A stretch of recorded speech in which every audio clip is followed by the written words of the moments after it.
sebenarnya euforia ya, ketika Anies diumumkan itu banyak yang menyambut itu euforia gitu ya. Tapi saya jadi khawatir ini ya, karena euforia semacam ini pernah saya rasakan beberapa tahun yang lalu, tepatnya 2014 ya. Ketika Jokowi muncul gitu kan, ya Pak Wirus langsung ketawa-ketawa ya, termasuk yang kecewa nggak Bang ya? Tapi wah semua langsung berharap ke Jokowi, sama seperti Anies ini, semua kayaknya berharap gitu ke Anies. Bahkan, tapi nyatanya seperti apa? Bahkan nih ya majalah Time, ketika terpilih itu langsung tuh foto Jokowi full di cover ya, dengan tulisan New Hope begitu ya. Aduh, luar biasa. Tapi apa yang terjadi kemudian? Gak butuh waktu lama jadi hopeless gitu. Nah, kira-kira apakah ini Anies akan seperti itu juga begitu, mengalami hal yang sama kita dengan Anies? Keprek juga, kemudian kita berharap ternyata sama aja, di belakangnya oligarki juga. Kalau kata Bon Jovi itu apa? Only the name is change gitu kan. Cuma ganti nama doang gitu kan. Silakan ya Kak Romi. Iya, Bon Jovi juga nyanyi lagu Romeo is Bleeding. Always itu Bang. Always. Iya kan, iya kan saya. Dan kita mau lihat siapa yang lagi bleeding sekarang, lagi berdarah-darah itu. Saya bukan politisi, dan buat orang yang bukan politisi nggak ada sulap menyulap argumen. Saya mau lurus aja tuh. Saya nggak peduli sebetulnya siapa yang mau maju presiden. Yang saya peduli adalah syarat fundamental untuk bertanding, yaitu 0%. Jadi saya akan tagih pada Anies, Anda pro 20% apa 0% gitu. Tentu Anies teman baik saya tuh, saya ingin dia jadi presiden itu. Tetapi secara moral kita mesti kasih batas itu. Kalau Anies menang, Anda menang karena nggak bertanding dari 0%. Anda udah ada di 20% tuh. Dengan apa koalisi? Tetapi itu juga bisa diucapkan keterangannya. Kenapa dia terpaksa mesti lewat Nasdem? Ya karena Mahkamah Konstitusi tidak dikendalikan oleh Nasdem, kan itu kan? Dikendalikan oleh kekuasaan, oleh istana tuh, sehingga kita terbata-bata untuk mengucapkan this is my president. Enggak, ini semua presiden yang dikunci oleh Mahkamah Konstitusi yang dungu, kan itu poin pertama saya tuh. Yang kedua, kalau pertanyaannya apa tadi, akan juga nggak ada urusan di situ. Bagi seorang aktivis, soalnya bukan the art of the possible, tapi the art of attacking the impossible. Itu lebih penting tuh. Tunggu. Apa perlu lihat Google? Impossible. Yes. Ya kan, dianggap Anies tidak mungkin jadi presiden karena akan diganggu, bahkan akan dikeroyok segala macam. Tapi kalau itu keterangan akademis kita kehilangan nyali sebagai aktivis tuh. Lah terobosin aja kan, terobos aja coba. Kan cuma itu, the art of attacking the impossible tuh. Itu poinnya. Nah sekarang kita lagi lihat semacam tuker tambah atau kirim-kirim sinyal antara Pak Surya Paloh dan Ketua KPK. Tapi itu ya tukar menukar sinyal aja. Kalau udah firm bahwa orang mau dukung Anies, ya silahkan lakukan itu.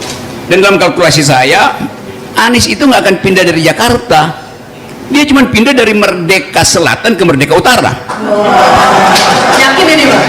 Yakin? Karena itu saya bilang the art of attacking the impossible. Kalau hitungannya possibility-nya, ya pasti Anies itu diganggu terus tuh. Tapi justru gangguan itu yang akan menyediakan Anies panggung gratis di depan KPK tuh. Dia akan catwalking dari sebelah trotoar ke situ. Itu jadi akan apa namanya, Anies fashion show itu. Tiap hari dia lalu lalang di situ, pidato-pidato kan. Jadi ada panggung justru yang disediakan oleh kekonyolan institusi, kekonyolan aturan pemilu. Anies akan nikmati itu. Jadi apakah Anies akan dipanggil KPK? Saya ingin Anies setiap hari dipanggil KPK supaya dia ceramah di situ. Kampanye gratis ya? Ya kampanye gratis. Itu intinya kan. Jadi apalagi yang mesti kita bayangkan tuh? Ya udah, kita anggap aja bahwa Anies pernah memimpin Jakarta dan dia sekarang akan memimpin dari Jakarta. Aduh, tepuk tangan dulu. Ya tapi iya, karena kita tahu ya, ini Wakil Ketua KPK Alexandrus Marwata ya, mengatakan tetap lanjut begitu ya. Ini menunjukkan tampaknya kalau untuk menjegal Anies itu harus lewat jalan-jalan gitu ya, bukan gini-gini. Kita sekarang mau ke Kak Rocky lagi sedikit lagi. Kalau melihat bursa capres 2024, kira-kira siapa lawan yang seimbang buat Anies ini? Ya saya. Kalau kan cuma gue yang tahu pikiran Anies, kasakusuknya. Tapi kalau kita mau fair, kan kita ingin dorong, saya mau dorong Ganjar, saya mau dorong Puan segala macam. Tetapi dengan kondisi yang sama yang diberlakukan pada Anies kan. Kalau Anies diperlakukan dipanggil KPK, Ganjar saya dorong juga untuk dipanggil oleh KPK. Kan masih ada soal di situ kan, potensial sprindiknya masih ada tuh. Jadi insight dari problem Anies sekarang, semua kita terjebak seolah-olah ini euforia. Bukan, ini bukan euforia. Ini adalah jalan-jalan alternatif, jalan tikus untuk karena nggak ada jalan tolnya kan mestinya 0% tuh pemilu itu. Jadi saya tetap akan dorong, tapi saya punya agenda sendiri. Saya nggak percaya pemilu karena curang. Maka saya akan bikin gerakan LBP. Apa itu? Liga Boykot Pemilu. Waduh. Tapi tunggu dulu, satu lagi. Kak Rocky, yakin nggak nanti ini Anies ini nggak kemudian selanjutnya itu jadi zong ya seperti boleh nggak ngomongin? Ya pasti aja ada potensi itu. Misalnya cuma kita bikin semacam thought eksperimen di kepala doang ini. Satu waktu misalnya akhirnya Anies ditersangkakan, dibela habis-habisan nggak bisa. Lalu orang protes pada Nasdem itu. Kenapa nggak bisa itu? Nasdem bilang kami udah berusaha nggak bisa itu. Lalu orang bilang berarti Anies dijebakkan oleh Nasdem. Kan begitu pikiran buruknya kan. Lalu timbul social unrest. Semua orang tuh datang ke KPK untuk Anies bebaskan Anies tuh. Siapa yang datang pertama ke situ? 212. Lalu timbul hoax baru tuh. Anies memang cuman didukung oleh 212. Semua itu bisa diucapkan. Tapi saya balik lagi, kalau masyarakat sipil ingin lihat kontras kepemimpinan, ya pilih Anies. Kan kenapa gak pilih Ganjar? Ganjar mau meneruskan proyek Jokowi, ngapain pilih Ganjar? Mending saya terusin Jokowi. Kan 3 periode deh. Nggak ada soal, karena dianggap Ganjar itu cuma penerus. Jadi buat apa memilih si penerus itu kan? Pak Prabowo juga udah bilang begitu, dia akan meneruskan proyek. Enggak, orang mau lihat kontras program, kontra paradigm terhadap apa yang ada sekarang. Sekarang kan mangkrak, masa nulisnya yang mangkrak? Itu saya tetap dorong Pak Jokowi, Pak Prabowo segala macam. Kalau Pak Jokowi pasti kita ikuti lah. Ya sebagai wakil presiden. Jadi begitu. Jadi saya mau ada ketertiban berpikir itu. Jadi jangan euforia, tapi kita lupa bahwa ini soalnya dimulai karena kompetisi politik dibikin curang itu oleh standar 20%, kan itu intinya kan. Itu kira-kira. Jadi biarkanlah keterangan lebih lanjut oleh juru bicara saya, namanya Sufan Lindan. Tapi sebelum ke KMM, saya mau ke Kak Rocky lagi deh. Coba mic-nya Kak Rocky. Mau tanya lagi, karena begini ya, Rocky Gerung ini kan terkenal, mic-nya lagi. Karena gini loh, Rocky Gerung ini kan kritis, pokoknya apa sama Jokowi itu kritis banget gitu loh. Saya cuma penasaran, seandainya Anies Baswedan jadi presiden begitu, mau kritisi Anies kayak kritisi Jokowi gitu nggak? Barusan saya kasih kritik bahwa kalau Anies tidak mengucapkan dalilnya yang adalah anti 20%, ya udah pasti saya nggak akan dukung. Kecuali dia kasih semacam catatan kaki karena udah sempit kan, ya kita mau tunggu keterangan itu. Tapi secara normatif buat saya pemilu itu jujur kalau mulai dari 0%. Anies ada di situ nggak, dia nggak mau berarti dia nggak jujur. Itu poin, itu nggak berubah itu. Oke, jadi kesimpulannya kalau boleh disimpulkan ya, Rocky Gerung ini mendukung Anies Baswedan dengan catatan kaki. Ini kayaknya sudah nggak betah ini Kak Rocky. Pasti. Tanggepin, silakan ini Kak. Very challenging semoga. Soal apa? Soal PT 20% dan Anies harus jadi kader partai, mungkin juru bicara juga bisa nambahin. Ya, saya setuju, orang yang otaknya 20% boleh ikut pilkada, boleh ikut pemilu. Jadi kita bikin aturan aja, siapa yang otaknya hanya bertumbuh 20% boleh jadi presiden gitu. Maksudnya Gitu aja. Karena perlu filter tadi katanya. Memang filter itu ada barrier to entry.